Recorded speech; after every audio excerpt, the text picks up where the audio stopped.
A Rádio Web Fraternidade apresenta José Carlos de Luca, no 3º Congresso Espírita de Uberlândia, com a apresentação do tema Francisco, o Sol de Assis. Muito boa tarde. Nossa, é tão fraco esse boa tarde, Gil.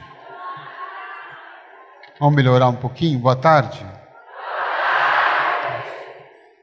Também a nossa alegria de cumprimentar os ouvintes da Rádio Web Fraternidade que nos acompanham, e a eles vamos transmitir o nosso aplauso caloroso com todas as nossas vibrações que possam chegar até eles neste momento.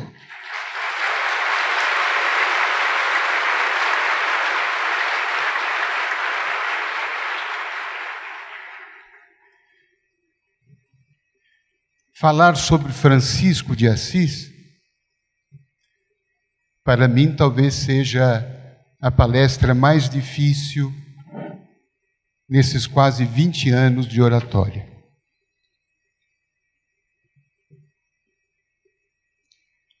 Alguém poderia perguntar, mas será mais difícil falar de Francisco do que falar de Jesus, como tão bem Simão Pedro nos emocionou?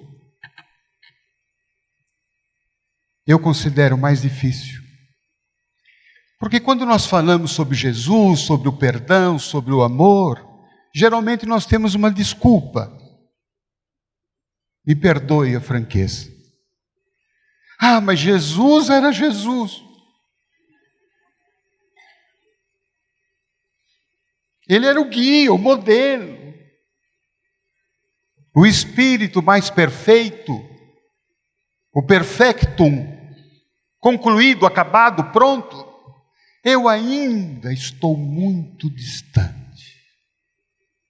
Então falar de Jesus talvez, infelizmente para nós, com a nossa cara de pau não seja tão constrangedor.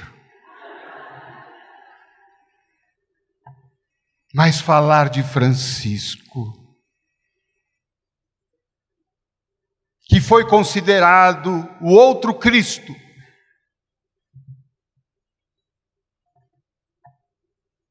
isto sim é quase que constrangedor.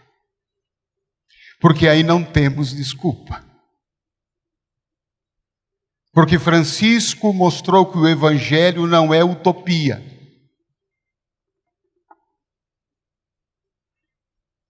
Francisco mostrou que o Evangelho não é só para os santos, para os espíritos puros. Ao contrário. Francisco vem mostrar aquilo que Jesus falou que tinha vindo para os doentes. E quando se fala em doentes, alguém se exclui dessa ideia ou não? Quem aqui está doente? Levante a mão, vamos assim dizer. Não precisa contar a doença. Pelo menos metade do auditório está doente. A outra metade está mentindo.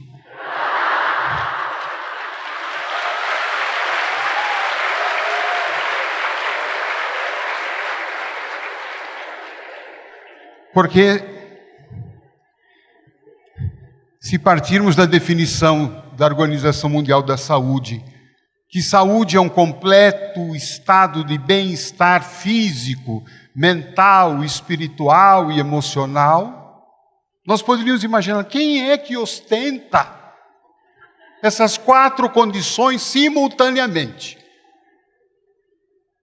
Não é isto? Às vezes temos um bem-estar físico, aliás, eu acho que nem isso temos. Basta ver no momento em que acordamos pela manhã, dificuldade de desentortar coluna, não é?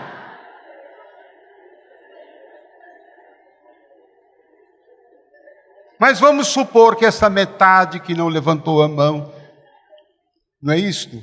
Tem esse bem-estar físico, mas será que temos também, e certamente esses irmãos devem ter também, um completo bem-estar emocional? São pessoas equilibradas, são pessoas pacíficas, são pessoas que não padecem de irritação crônica, são pessoas que não têm neurose, são pessoas que não têm tique, teque, todos os distúrbios assim.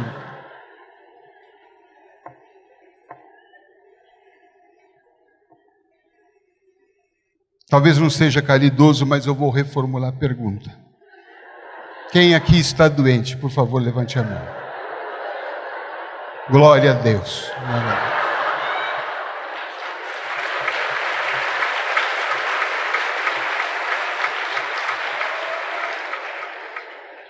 Isso porque eu não comentei ainda os dois outros aspectos. Mas vamos ficar por aí para não ficar muito pesado. Francisco era um homem doente. Dentro desse conceito mais amplo. Porque se formos remontar, buscar o Francisco histórico, aquele jovem, filho de uma burguesia que nascia em Assis, pais prósperos, comerciante rico. Francisco era um jovem pouco preocupado com questões da religião. Embora não fosse pessoa de má índole, sua vida se limitava a trabalhar durante o dia no comércio do pai e à noite, e quase todas as noites, ele caía nas festas, nas cantorias. Festas que se realizavam muitas vezes em plena rua. E era assim que esse jovem praticamente vivia os seus dias. Ele era muito requisitado, porque quase todas as festas era ele quem bancava com o dinheiro do pai. Ele era pródigo, todo o dinheiro, muitas vezes ele emprestava aos amigos e padecia de uma amnésia que depois ele nem se lembrava que havia emprestado. Era um jovem muito simpático. Era um jovem com pendores artísticos. Gostava de cantar. Gostava de poesia.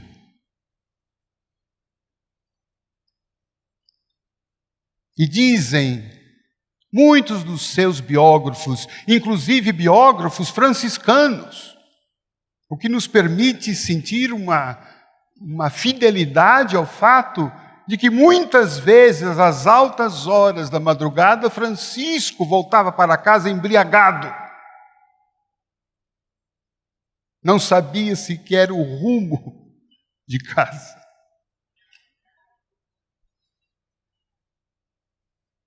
Este era o Francisco tão humano quanto nós. Um Francisco que se ocupava das coisas da terra.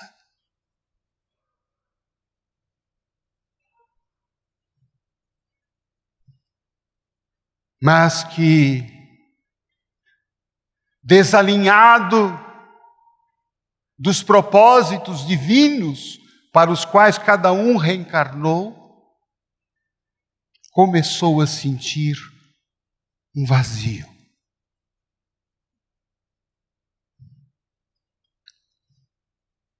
Uma tristeza.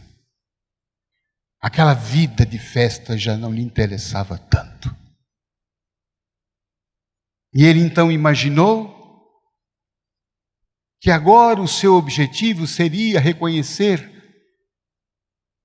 ser reconhecido por participar de uma guerra, das conquistas. E ele se alista numa das guerras de Assis contra a cidade vizinha, a Perúgia. Então aquele sonho do cavaleiro, o prestígio, era o auge. Mas logo na Primeira Guerra ele foi preso. Passou um ano preso e só foi libertado porque seu pai pagou o resgate. Imaginem, meus amigos, a humilhação. Voltar da guerra como um prisioneiro liberto pelo dinheiro do papai. Ele volta muito doente, contraiu malária, ficou 1 ano, de 1 a 2 anos, tentando se recuperar. Esteve muitas vezes à beira da morte. Durante esse período teve visões, febres delirantes, mas aos poucos foi se recuperando. No entanto, se ele fosse diagnosticado por um médico de hoje, talvez o diagnóstico fosse uma depressão.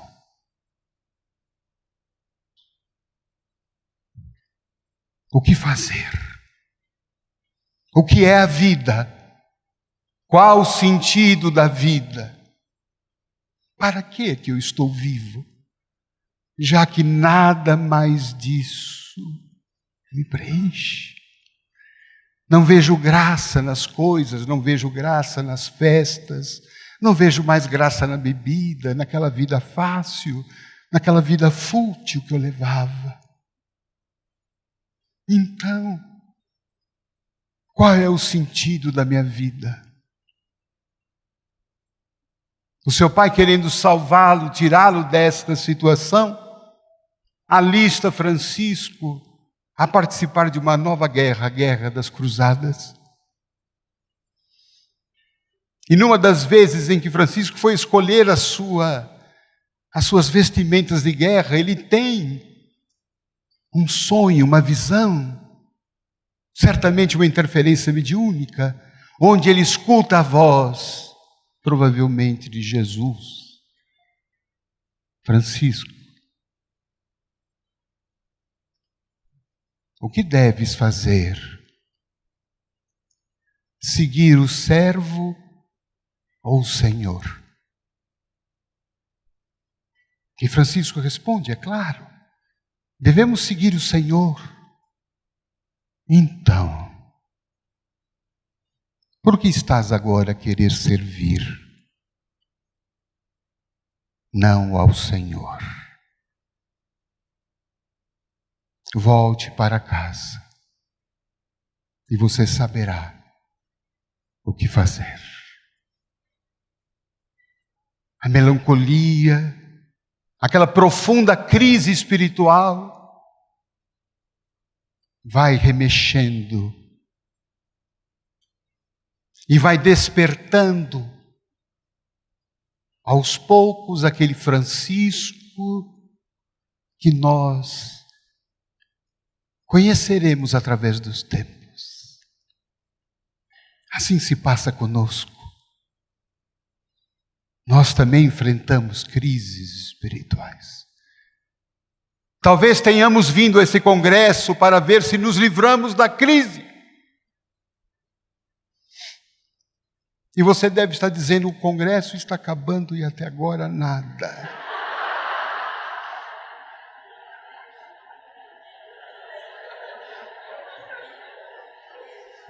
Esta aqui é a última palestra. Nunca mais você me faça isso, Rubens, que é muito peso agora.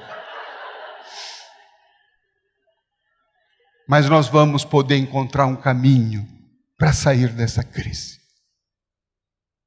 Que foi o caminho que aquele jovem Francisco encontrou.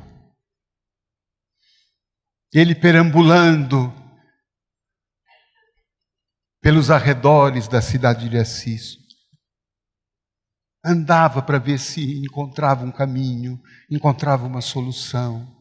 Se ele escutava então aquela voz da visão espiritual que ele teve, de que ele seria orientado do caminho a tomar. Até que num dia, ele visita uma igreja em ruínas, a igreja de São Damião. Ele entra e ali fica sentado, olhando para um crucifixo e formula a pergunta capaz de tirá-lo da crise e tirar a cada um de nós do turbilhão que talvez estejamos vivendo. E ele faz aquela pergunta corajosa: Senhor,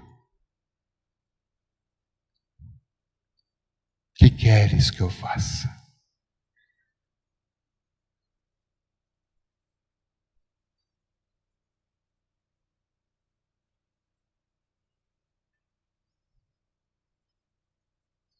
Quem terá coragem de perguntar isto?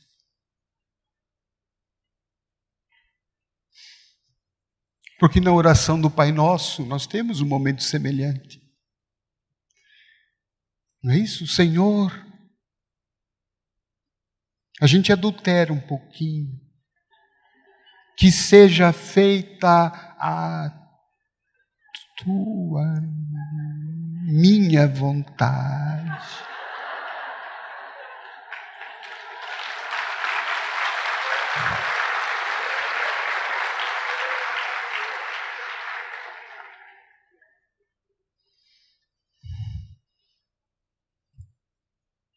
Porque quando nós fazemos essa pergunta,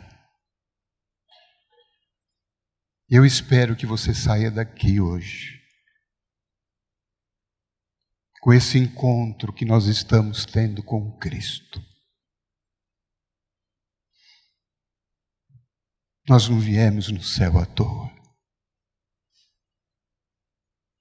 Jesus nos chamou. Aquele teu amigo que falou, vamos lá, faz sua inscrição. Era Jesus.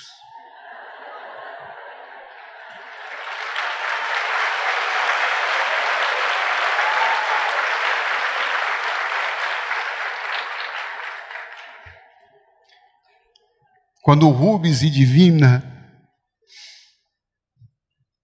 pensaram no terceiro céu, e alguém falou, não, vamos ampliar. E eles falaram, não, vocês estão loucos. E algum amigo falou, não, vamos para um lugar maior. Não era o demônio. Era Jesus.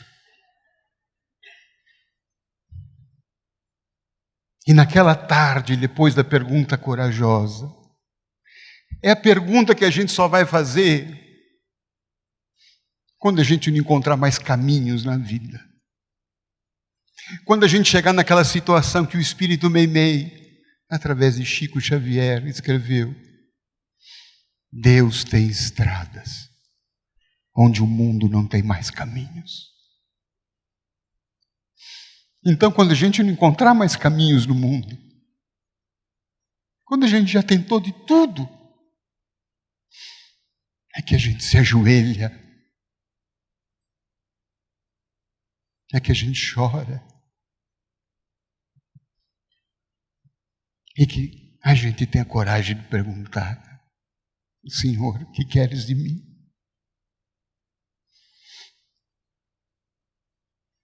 E aquela voz respondeu a Francisco. Um fenômeno mediúnico.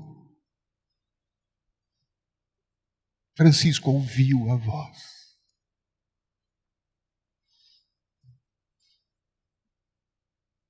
Francisco, reconstrói a minha igreja que está em ruínas.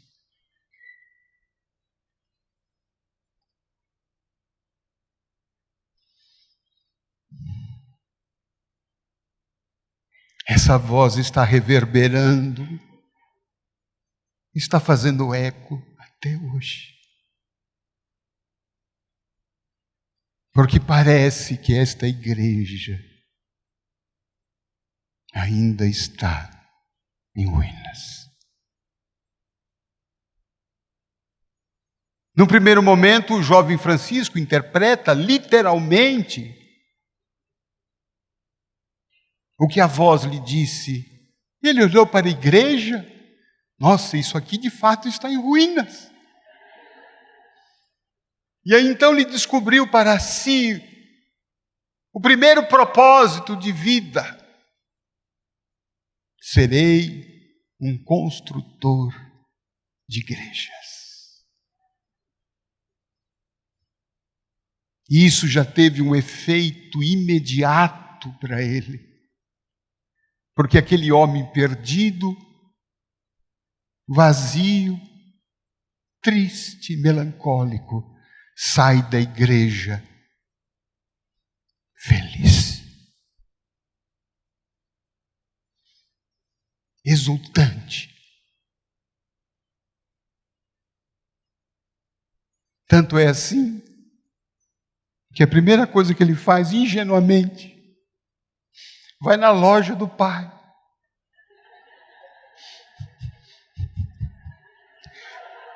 pega todos os tecidos, os mais caros,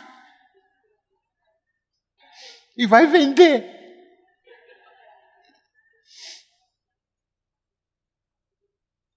E com o produto que ele conseguiu, ele leva para o sacerdote que cuidava daquele capelão, para que ele então pudesse ali comprar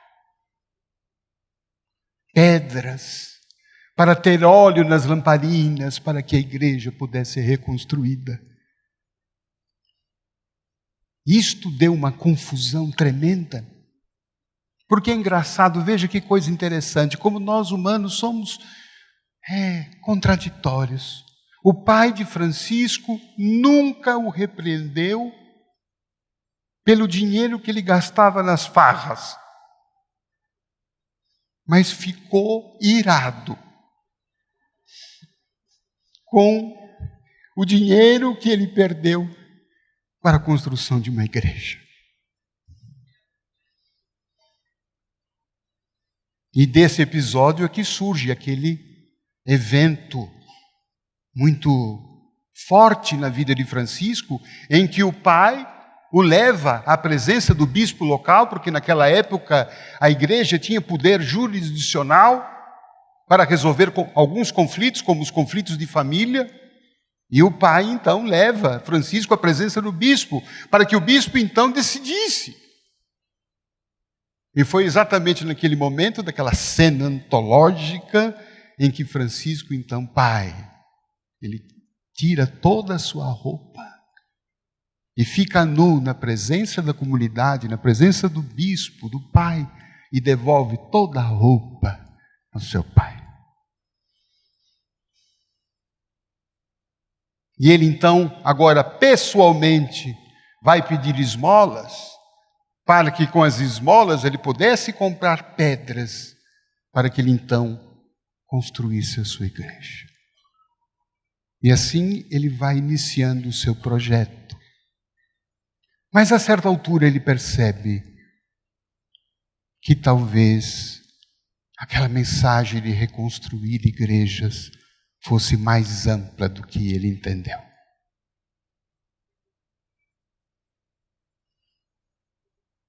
E ele concluiu que igreja é a comunidade, é a reunião das pessoas unidas em torno daquele ideal. Nós aqui somos igreja.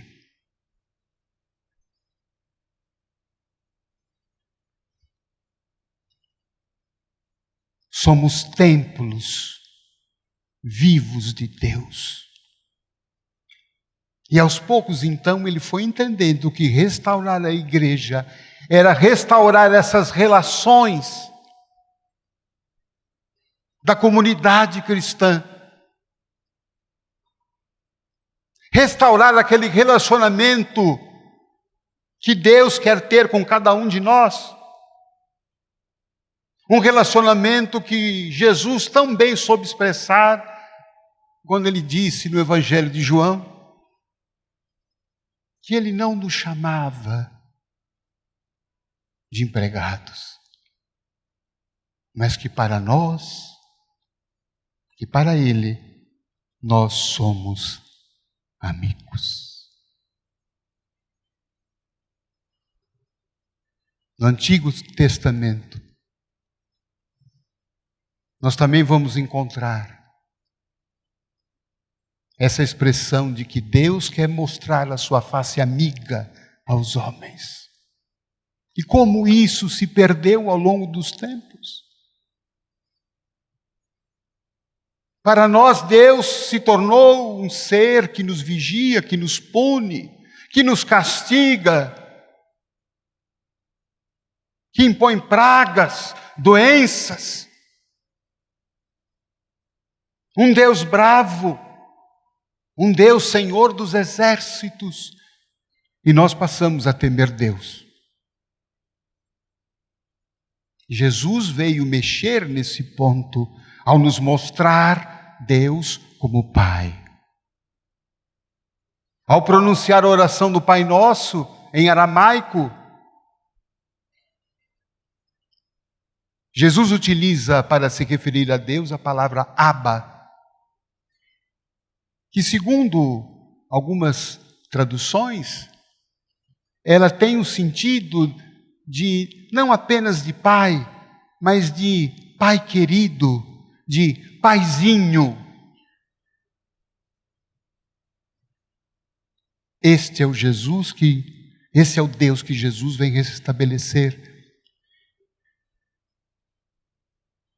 E essa ideia estava em ruínas.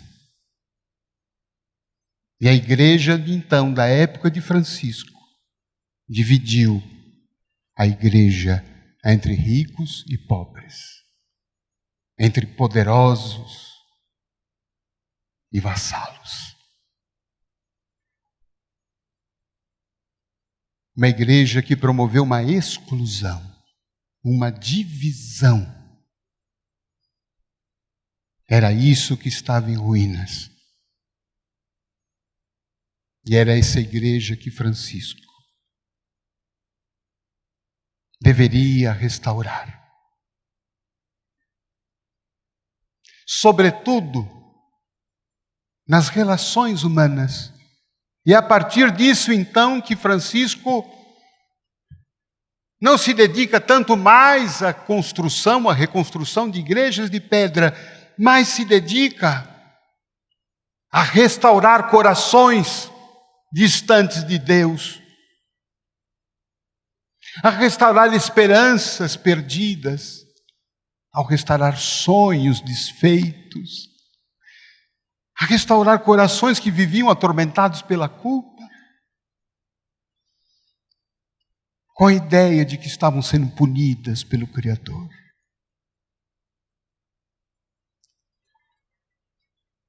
E Jesus estabelece um momento crucial nesse processo de conversão de Francisco. Uma das provas e um dos momentos mais significativos. Quando ele, ali peregrinando pela região da periferia de Assis, ele se depara com um leproso. Essa era a expressão da época. E os historiadores dizem que Francisco tinha horror à lepra, horror aos leprosos, tinha nojo. E quando ele via um leproso, ele o quê? Subia, corria, como aliás quase todos o faziam. E o leproso se aproxima. Francisco tem um impulso humano de sair, de fugir, de correr.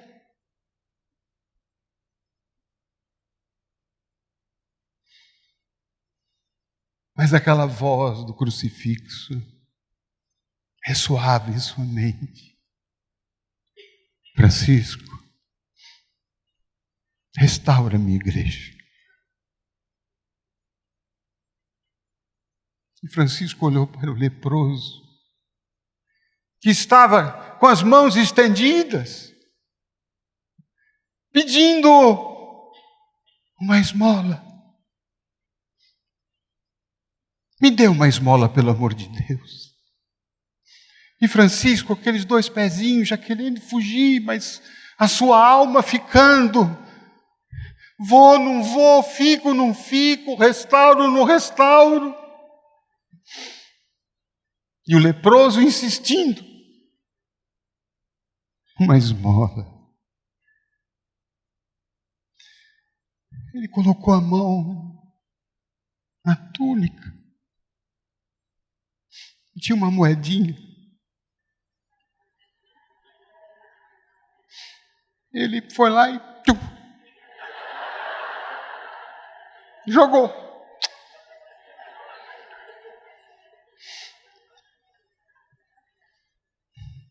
E o leproso continuou. Uma esmola. Pelo amor de Deus. Ele colocou a mão na túnica outra vez, não tinha mais moeda. E ele se perguntou, mas o que ele quer de mim? Eu já dei a moeda, eu já dei o que ele queria. Mas aos insistentes apelos do leproso, ele se deu conta que aquele irmão não queria moeda coisa alguma.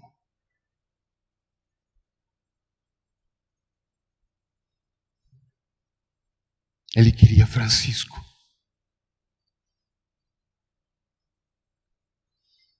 Ele queria ser olhado. Ele queria ser acolhido.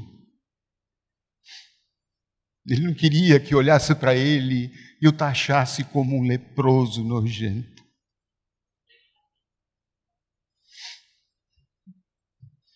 E foi nesse momento então que Francisco se deu conta. Meu Deus, ele tem a lepra no corpo. E eu tenho a lepra na alma. E ele foi então, corre e abraça o leproso. Beija o leproso. O sangue corria. Mas ele beijava. E pedia perdão a Deus. Ele beijou e ele abraçou tanto que ele não largava o leproso.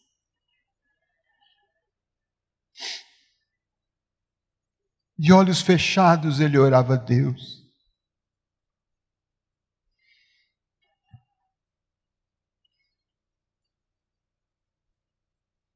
E ele entendeu que ali era a igreja. Ali começava a igreja. Que ele precisava reconstruir.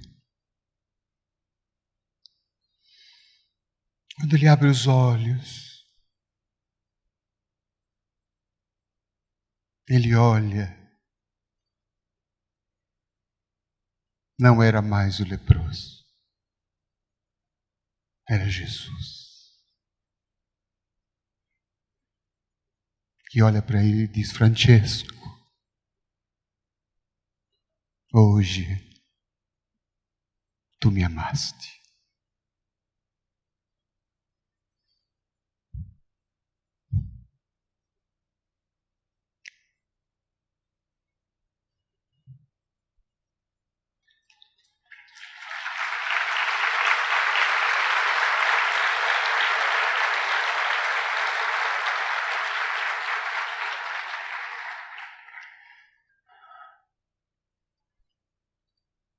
Daí para frente, tudo foi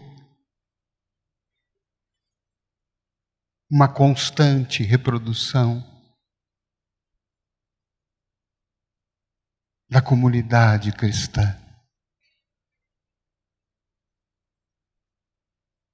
E aqui nos cabe perguntar, talvez, naquilo que de mais essencial possamos refletir, o que essa história tem a ver conosco. O que esse homem de 800 anos atrás pode nos dizer hoje.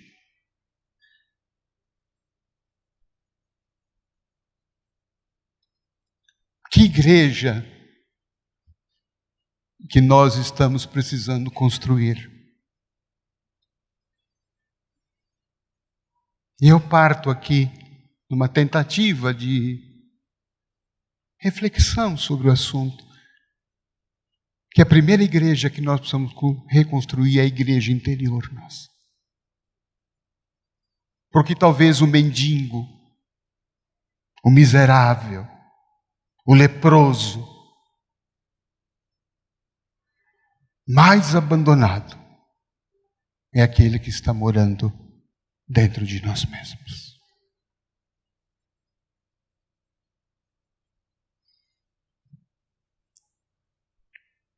Talvez hoje estemos vivendo sob complexos de inferioridade, complexos de culpa. Aliás, não há quem não esteja reencarnado na Terra que não tenha o seu complexo de culpa. Afinal de contas, estamos vivendo no planeta Terra, que é um planeta ainda o quê? Imperfeito.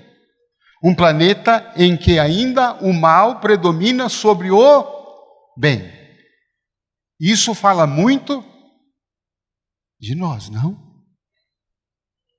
A não ser que tenha havido algum engano do departamento reencarnatório. Se nós viemos aqui para a Terra, é porque isso, de alguma forma, descreve a nossa essência. Que ainda em nós o mal ainda é predominante. Ou não? Olha que sim, mais sem vergonha que nós estamos tendo. É claro que a gente está se esforçando, não está? Está se esforçando, isso é muito bom. Mas lá no fundinho, a gente tem uns ímpetos, não tem? A gente tem umas vontades ainda estranhas.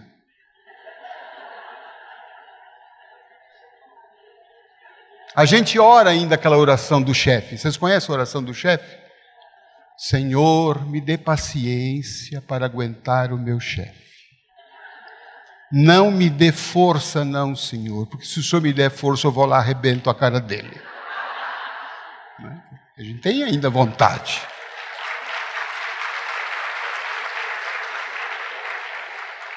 A gente ainda tem umas certas vinganças, não temos? Talvez não diretas, mas não menos prejudiciais. Por exemplo, quando um inimigo nosso tem algum problema, sofre algum prejuízo, como é que a gente se comporta? Ah, sim, ele faliu, é? Ah, tá. Matei o carro, machucou muito. Ah, tá bom. Deus sempre cuida, né? A gente é meio danado, gente.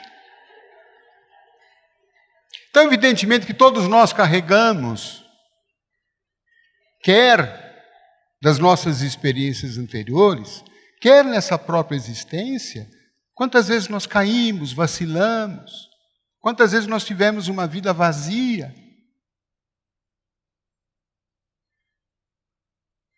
Quantos crimes talvez estejamos trazendo. Aqui ninguém tem mãos limpas. A nossa ficha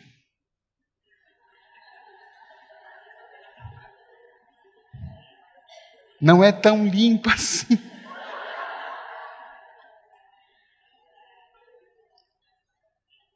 Então muitas vezes olhamos com desprezo para nós, muitas vezes olhamos com culpa. Às vezes estamos alimentando conflitos muito difíceis porque algo que tenhamos feito, cometemos um aborto, cometemos algum crime, cometemos algum ato que tenha prejudicado seriamente a terceiro e com isso perdemos a nossa dignidade. E a nossa igreja está em ruínas. E se a gente não construir e edificar essa igreja, dificilmente a gente avança. E a proposta do Cristo é libertadora. Eu nunca me esqueço do encontro de Jesus com Maria Madalena, narrado pelo Espírito Amélia Rodrigues, pelas mãos de Divaldo Franco. Quando ela vai procurar um encontro pessoal com Jesus na casa de Simão Pedro. Não foi você, né, Simão? Não, tá bom.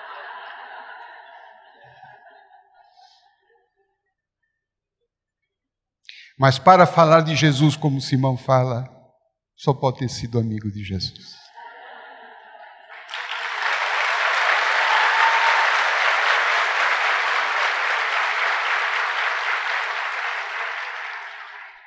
Ela procura então um encontro na casa de Simão, porque não poderia procurá-lo à luz do dia, porque era mulher de má vida, mulher de má fama. Algumas traduções do Evangelho falam mulher com 7 demônios. Vocês imaginam o que é isso, meus irmãos? Uma mulher com 7 demônios.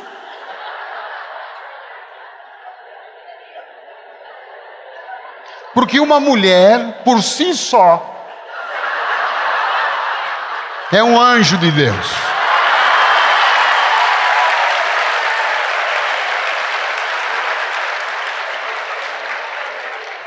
Demônios são os homens. Então essa mulher não poderia, à luz do dia, procurar o mestre. E através de uma empregada, de Maria, de Madalena, e uma serviçal da casa de Simão Pedro, as duas ajeitam um encontro à noite na casa de Simão. Quando ela entra, Jesus já esperava na sala, sentado. E assim que ela entra, ele pronuncia o nome dela. Maria. Ela se espanta. Mas, mestre, o senhor sabe meu nome. Maria. Eu sou bom pastor. Conheço todas as minhas ovelhas. E ela ainda, sem entender e sem admitir aquele tratamento, volta-se para ele e diz: mas Senhor, tu sabes quem eu sou. Como a dizer, tu sabes que eu sou uma mulher perdida, de má vida, de má fama. E Jesus dá a ela aquela resposta terapêutica, libertadora, que reconstrói a vida de Madalena, como reconstrói a vida de todos nós. Diz a ela: Maria, não me importa quem tu és. Me importa quem tu podes vir a ser. Me importa saber como você vai sair daqui do nosso encontro.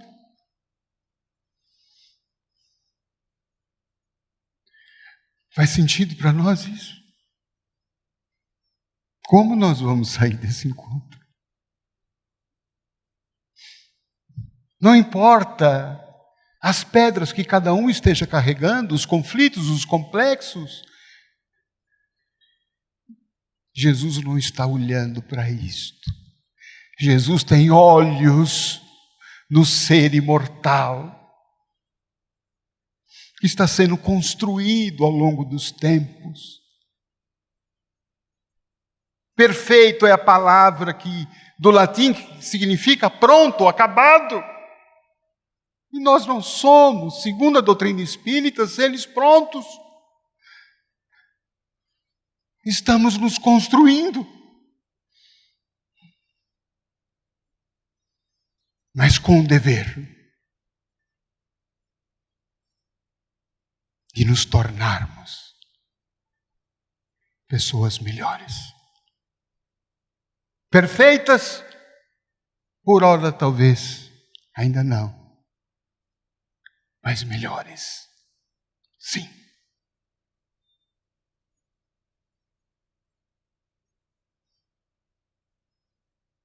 E foi a partir desse encontro que Maria Madalena reconstrói a sua igreja.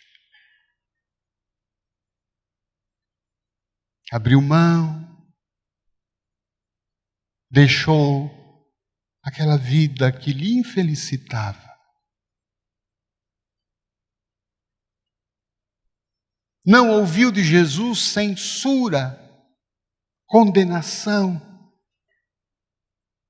mas ouviu uma proposta de libertação. Nós estamos caminhando segundo a doutrina espírita trazendo de fato a herança do nosso passado, mas com o objetivo de, com os pés no chão de hoje, construir um novo futuro. E isso se faz a partir de agora, não é amanhã, não é depois. É hoje, a partir de agora. Por isso que vale a pena cada um se perguntar: como eu vou sair desse encontro?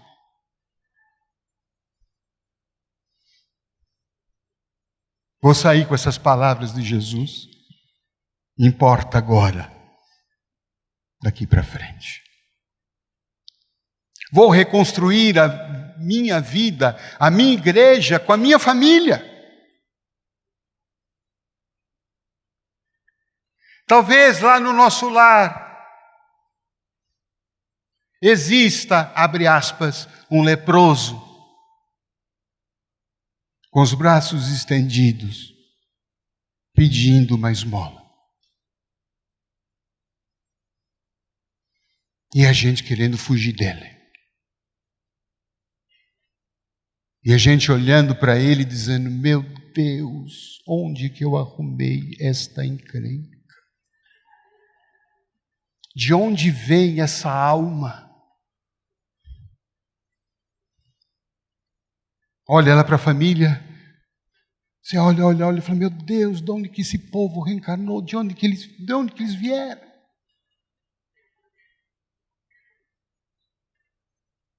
Mas são reencontros de reconstrução de uma igreja que um dia esteve em ruínas.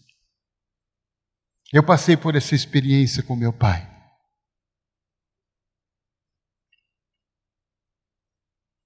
Sempre tive muita dificuldade emocional de conviver com ele.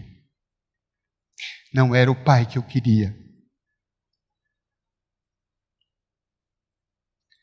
Eu talvez sentia que eu não era o filho que ele queria também.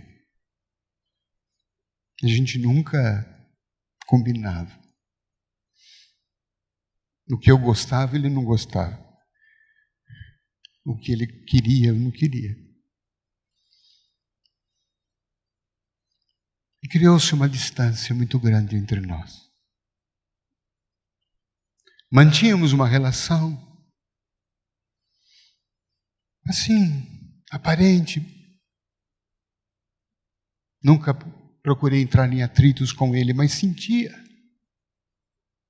Sofria. Me achava muitas vezes rejeitado, incompreendido, não amado.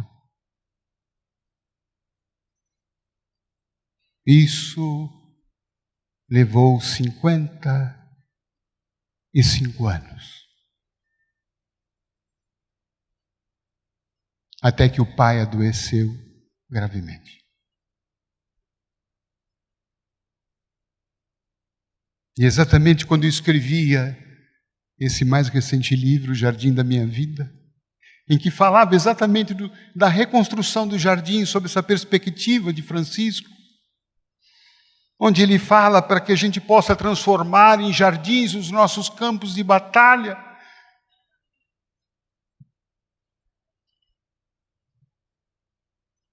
E aí então, quando fui visitá-lo no hospital, e talvez pressentindo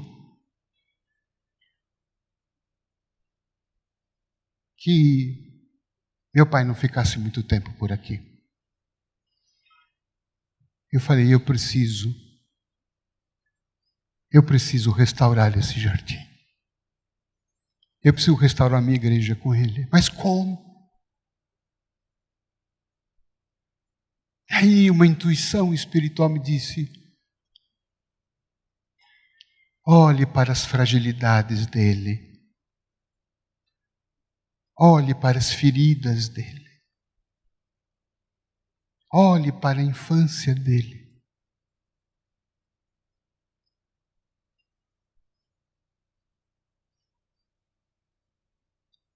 Aí pude perceber que meu pai também era um jardim ferido. Sofreu o abandono dos seus pais. Ficou sozinho aos 12, 13 anos.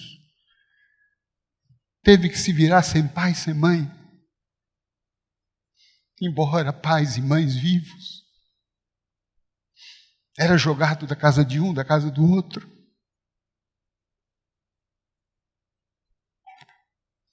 Foi expulso 2 vezes da escola.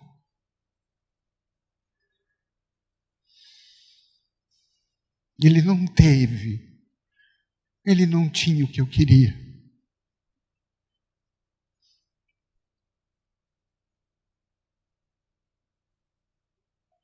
Repetindo aquela canção do Djavan, que o Rossandro tão bem lembrou ontem. Sabe lá o que é não ter e ter que ter para dar. Meu pai não tinha para dar. Mas numa análise mais sincera, eu pude ver que apesar de todas as carências dele, de todas as limitações, de toda a frieza daquele homem,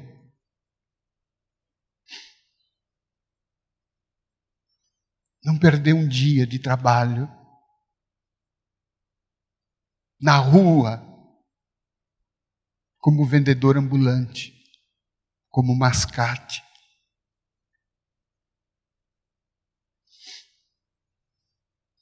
Para me sustentar.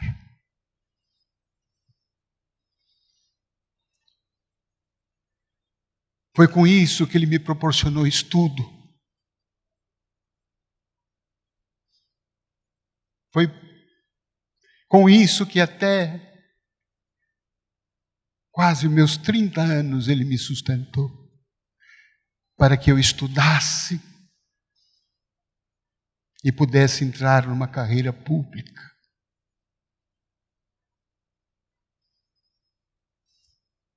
Foram aqueles pés cansados, doridos, aquelas feridas.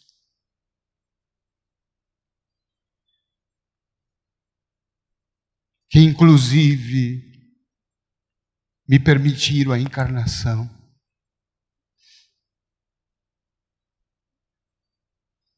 Que atravessaram circunstâncias econômicas dificílimas, de dias que não tinha comida em casa.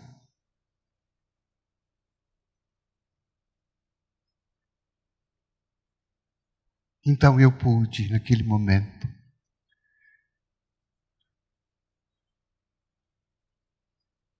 olhar meu pai com olhos humanos.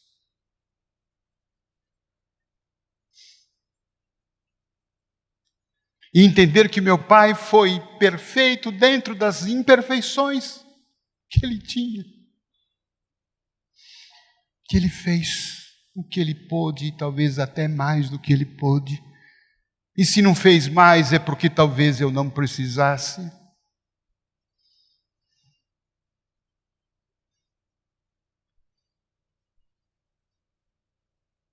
Era eu quem precisava me desembotar. Crescer sem ter tantas bengalas. Aquele pai que eu sempre imaginei presente, carinhoso, educador, conciliador, amigo, estando comigo a todo momento, não era isso que eu precisava para a minha encarnação. Talvez um espírito mimado, infantil. Aquele menino precisava crescer.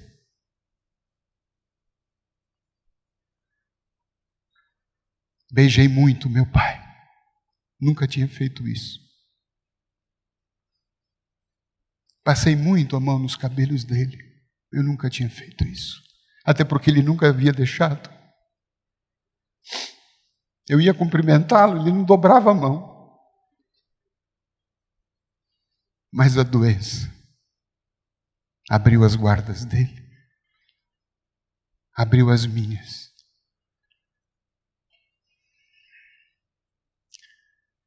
E ele partiu. E eu nunca imaginei como eu amava aquele italiano turrão. Como ele me faz falta. E como sou grato a ele. Minha igreja com ele. Acho que foi reconstruída. Onde você estiver, pai, eu sei que deve ter o A de rádio, fraternidade por aí.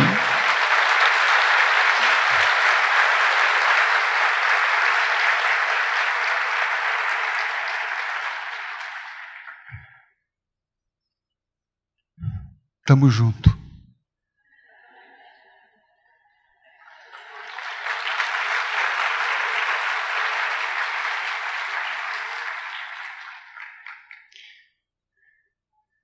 Mas a proposta da reconstrução, ela vai além de nós, da família biológica, ela também vai com a família humana.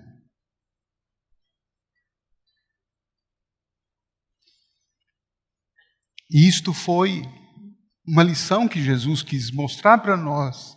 A expansão do nosso entendimento do que seja pai, irmão, mãe, é muito maior do que os laços do sangue. E nisso São Francisco, de alguma forma, me fez entender numa experiência muito prática. Aquela época, eu estava lendo uma biografia de São Francisco. Já li várias. E era um dia que eu estava meio angustiado, meio triste, meio perturbado, meio down. Era a hora do almoço. Parei num restaurante em São Paulo. Um restaurante porque era uma tarde, era um dia muito ensolarado. Aquele restaurante tinha umas cadeiras assim na calçada.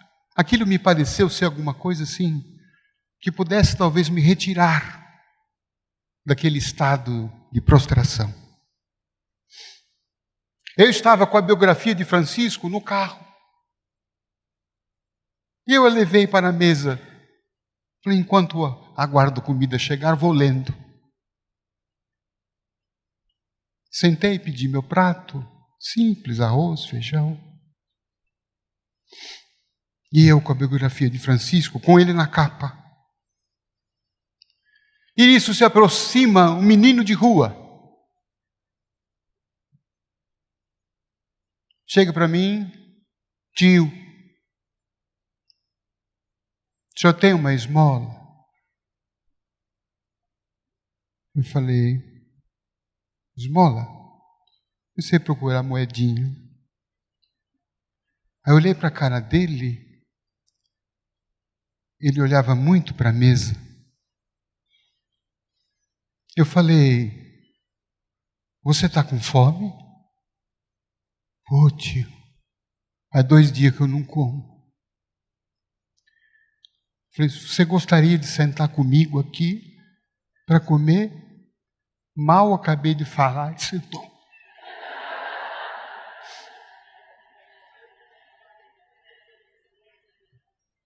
Olhei para a biografia de São Francisco, falei, tudo bem. Olhei para o garçom, falei, aumenta um pouquinho o arroz com feijão. E aí, tentando conversar alguma coisa com ele, eu percebi que o olhar dele estava inquieto. Eu falei, o que te preocupa? Ele falou, tio, meu irmão está por aqui. Ah, o seu irmão, onde que ele está? Aqui do lado. Ah, sei. E aí? É que nós vamos comer, né? Falei, você gostaria que o seu irmão também comesse com a gente? Ah, pode ser, tio. Olhei para o livro de São Francisco. Eu falei, tá bom. Ele deu um assobio, veio o irmão, deu um pulo, sentou. O garçom já olhou para mim e falou, pode deixar.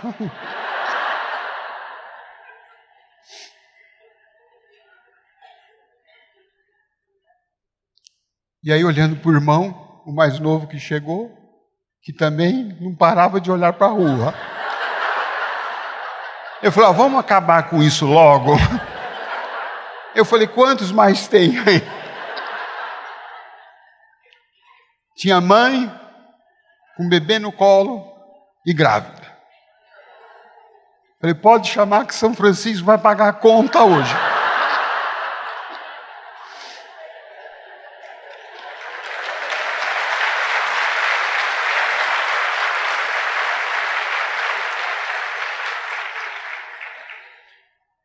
E aí comemos e conversamos.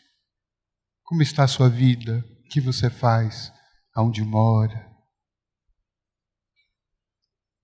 Aí um deles disse assim, tio, eu não sei o que é comer na mesa. A gente não tem mesa lá em casa. Aliás, mal a gente tem casa. E o outro disse assim, tio, tirou um canivete. Falou, eu ia usar isso hoje, tio. Eu não aguento mais ver no farol os carros passando com cheiro de McDonald's.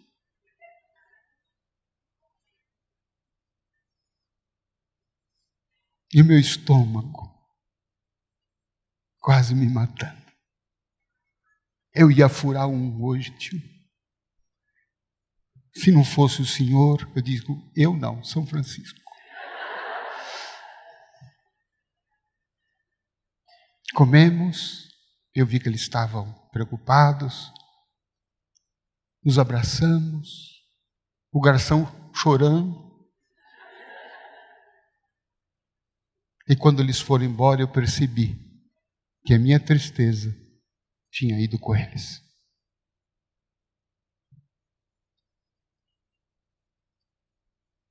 E por isso eu pude compreender por que São Francisco encontrou a razão da sua vida quando ele passou a tornar felizes os outros. Porque isto faz com que a nossa vida tenha um sentido. E o sentido da vida é que ela seja boa não apenas para nós. Ela precisa ser boa para os outros. E a gente precisa se fazer parte desse cenário.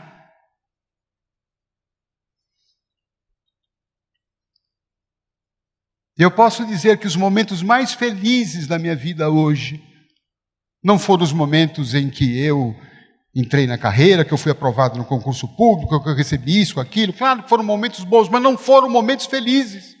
Quando eu comprei um carro novo, quando eu comprei a casa própria, não. Os momentos mais felizes é quando eu pude enxugar uma lágrima. Eu pude dividir uma angústia com um amigo. Eu pude alimentar um estômago. Eu pude ser uma presença amiga na vida de alguém. E nesse congresso eu vivi tantos momentos felizes. Eu vim para cá, tristonho. Mas me recordei de um conselho de Chico Xavier, que um dia ele me deu. Meu filho, quando você enxugar as lágrimas do próximo, Deus enxugará as suas. Vocês enxugaram muito as minhas lágrimas nesse congresso.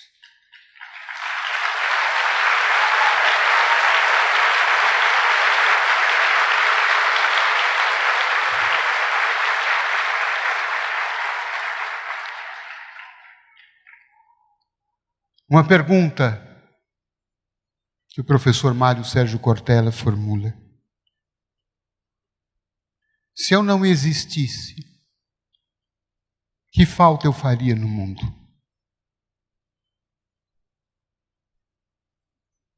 Essa pergunta talvez nos ajude a compreender se a minha vida está sendo útil, se ela é útil apenas para mim. Se eu desencarnar hoje, o que vão dizer de mim? Que falta eu farei? O que é que vão dizer no meu velório?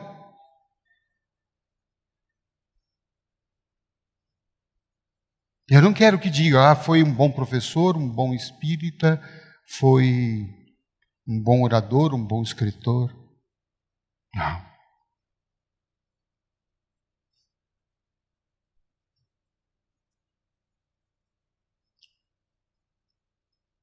Foi o amigo. Foi aquele que apareceu no momento mais incerto da minha vida. Foi aquele que me levantou.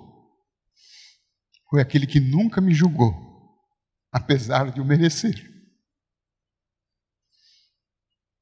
Foi a pessoa que me levantou. E é por essas razões que a nossa vida pode ser boa, como foi a de Francisco, como foi a de Chico Xavier.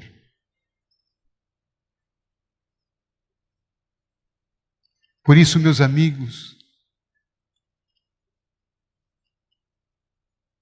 estamos atravessando esse momento de profunda transformação. Uma das mais recentes obras do médium Divaldo Franco, se não me falha a memória, Alvorecer da Era Nova, da Nova Era. Há uma informação interessante. Jesus convocou Francisco de Assis novamente a voltar, reencarnar na Terra.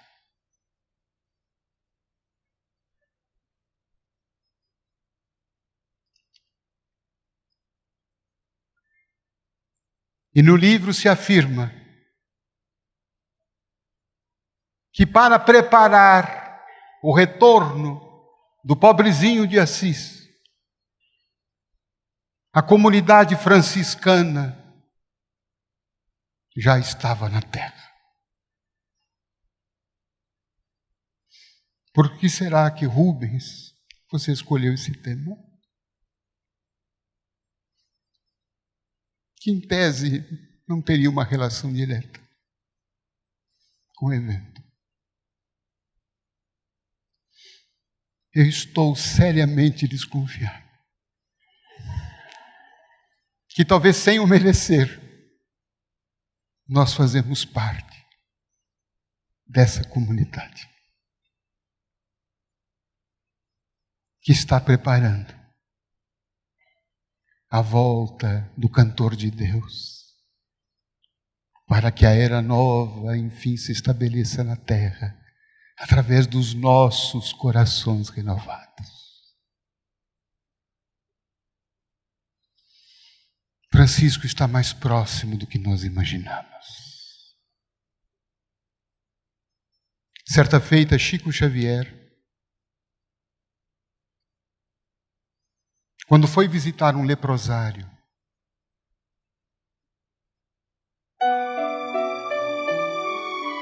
ao subir as escadarias, na porta, ele estancou o passo, fechou os olhos. E uma amiga que o acompanhava disse: "Que foi, Chico?" Ele falou: "Estou tendo uma visão espiritual." "De quem, Chico?" "Do patrono espiritual desta colônia, que veio nos visitar." "E de quem se trata, Chico?" "Francisco de Assis."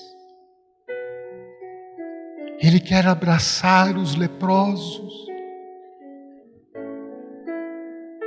Que bonito, Chico. Que o faça então. Mas Ele nos pede uma coisa. Ele quer abraçar através do nosso abraço. Ele quer servir a cada um de nós como médiuns da sua ternura, da sua paz. Por isso que nesse momento, Francisco, acolhendo a sua comunidade, quer abraçar a cada um de nós. Abraçar as nossas chagas, as nossas dores, as nossas feridas, mas nos ensejando o caminho do amor. E Ele fará isto através do nosso abraço,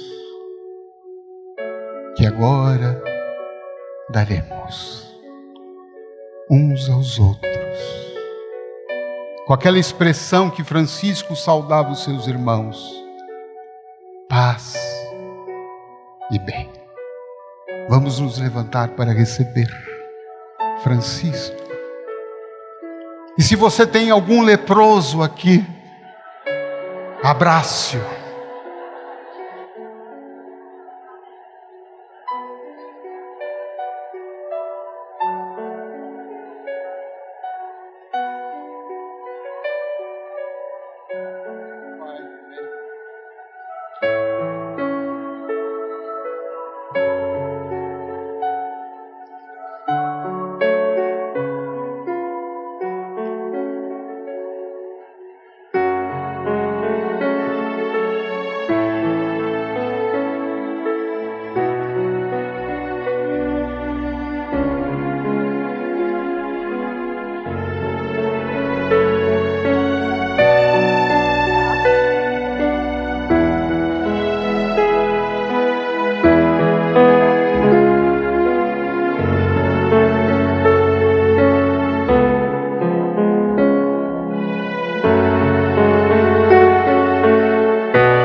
Vamos aproveitar agora e na próxima vamos cantar juntos?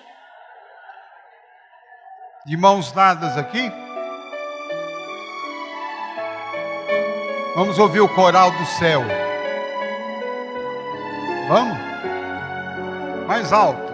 Senhor, fazei-me um instrumento de vossa paz. Onde? Onde houver ódio, que eu leve o amor. Onde houver ofensa, que eu leve o perdão. Onde houver discórdia, que eu leve a união. Onde houver dúvida, que eu leve a fé.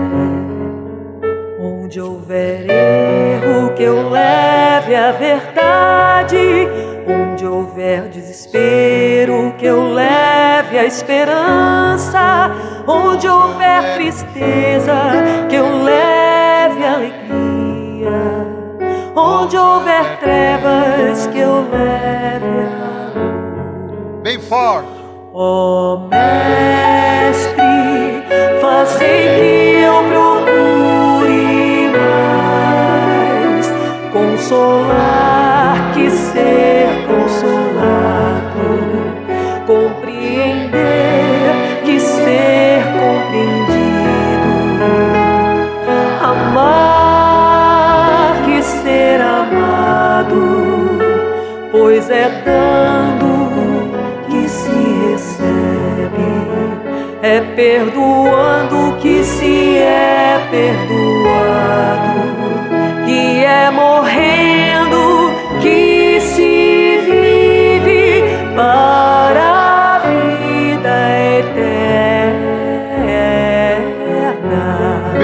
coração de todos. Paz e bem de São Francisco.